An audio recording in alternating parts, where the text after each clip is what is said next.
Oke.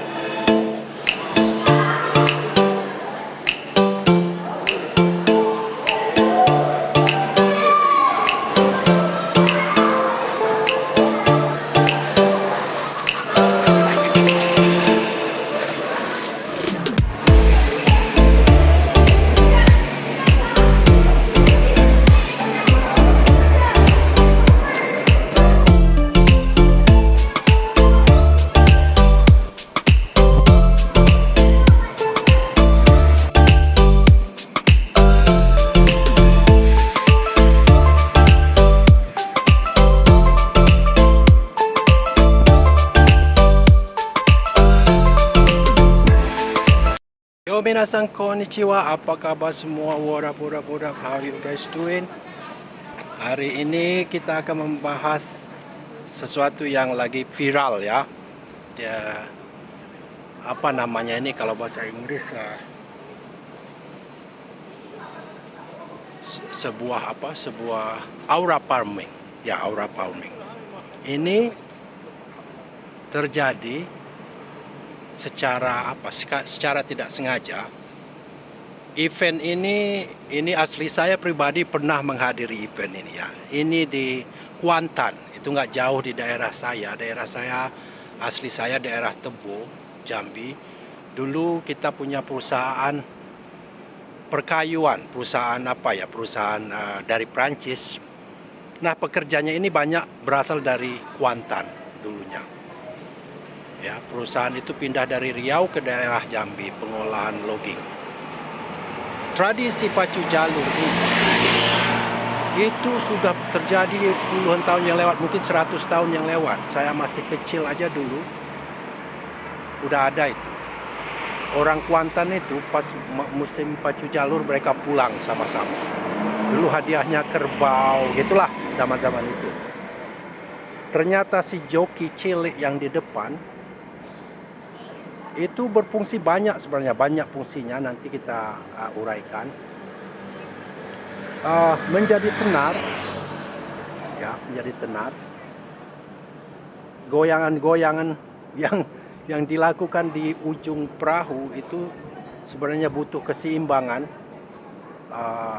melalui latihan yang sangat panjang, sangat lama, sehingga anak tersebut bisa berdiri dengan santai, dengan balance yang sangat bagus ya. Itu berkat latihan. Dan tariannya ini, gerakan-gerakannya ini menjadi viral.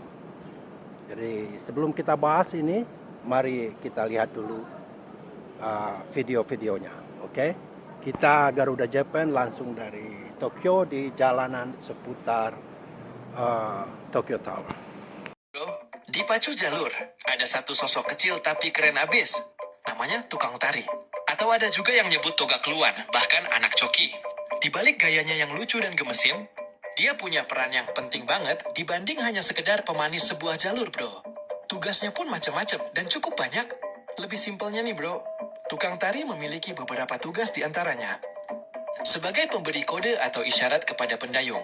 Contohnya, kalau dia duduk, itu sinyal. Posisi masih imbang sama lawan, santai tapi waspada. Kalau dia berdiri ngadep ke belakang, itu tandanya dia lagi nyemangatin timnya, bro. Gaskon bang, tinggal dikit lagi, semangat. Kalau dia berdiri ngadep ke depan, biasanya jalurnya lagi memimpin jalannya pertandingan. Terus, kalau dia tiba-tiba loncat ke air, jangan panik ya, bro.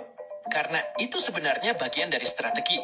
Kadang dia disuruh loncat buat ngurangin beban jalur, sehingga bisa mempercepat laju dari jalur itu sendiri.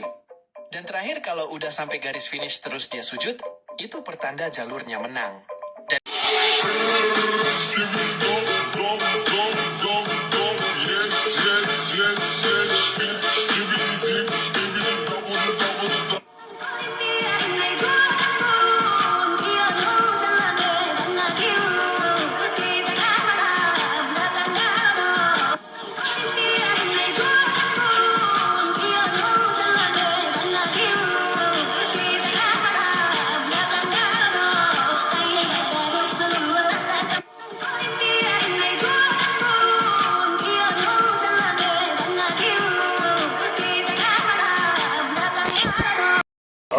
Yang ini versi bahasa Inggris saya bikin biar Malaides ngerti ya. Karena apa, dia selalu ngomong, Konoha mana bisa bahasa Inggris. Bangga sekali dia dengan bahasa Inggris itu. Jadi saya bikin satu yang versi bahasa Inggrisnya, ya. Bahasa Inggrisnya saya jamin bagus, ya, high level dah. Gak bisa mereka mau istilahnya mau ngejek ya nggak bisa. Ini yang versi bahasa Inggrisnya, biar Malaides tahu dan biar tari ini mendunia. So saya bikin versi bahasa Inggris ya, sedikit dengan sejarahnya. Ini yang silakan lihat. The dam air is absolutely electric, crackling with wild excitement at this legendary boat race in Riau, Indonesia. Picture this. Perched way up high on the razor-thin bow of one sleek, lightning-fast craft is a tiny jockey, gutsier than anyone you've ever seen, balancing like a damn acrobat on the edge of chaos. And right beside them, a wild crew of Aura farming boys are flipping into action like superheroes, grabbing the gunnels with iron grips, holding those racing boats steady against the furious, churning water that's ready to swallow them whole. Their shouts? Oh, they're not just noise. They're like an explosion of raw energy, a roaring dam battle cry that blasts straight into the crew's souls, pumping them full of unstoppable fire and relentless grit to fight tooth and nail and snatch victory from the jaws of defeat. Can you even imagine the insane intensity? This isn't just a race, it's a damn war on water. Ya, halo, udah lihat kan fungsi dari gerak-gerakan si cilik tadi, ada maknanya, ada fungsinya juga. Jadi fenomena ini viral. Ada banyak hal menurut saya, di samping memang unik dan menarik, juga ini yang saya sebut market value ya. Size dari market itu sangat menentukan. Sebagai yang mana kita tahu, pengguna TikTok terbesar kan, Indonesia salah satu jadi pengguna TikTok terbesar. YouTube juga, orang hampir 280 juta. Itu market yang sangat bagus. Apapun yang viral di Indonesia itu akan diikuti oleh para influencer karena nilai marketnya tinggi. Itu beda dengan Malaysia ya. Si Malaysia itu nilai marketnya kecil. Jadi disitulah kebodohan para minion yang justru menghina negaranya untuk market yang kecil kalau mereka berpikir dari segi bisnis ya.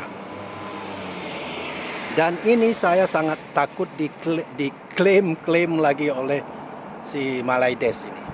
Ada lagi suatu tarian, saya nggak yakin ini mungkin dari Aceh ya, saya rasa ini dari Aceh.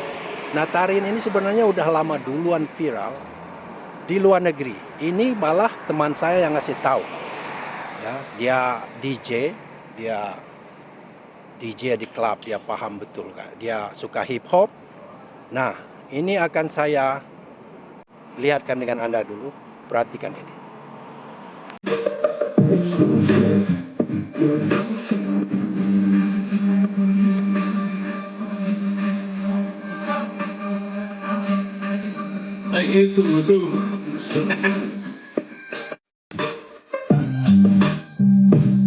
Okay. Oh no, they killing it though.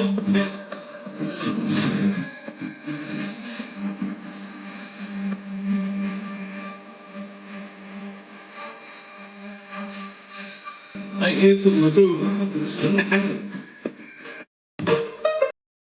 Ya, itu tadi dua tarian yang menurut saya sangat punya nilai autentik, nilai seni yang tinggi, juga nilai pasar yang tinggi. Yang menurut saya secara alami itu bisa terkenal dan dampaknya sangat bagus, terutama yang dari Pacu Jalur ya.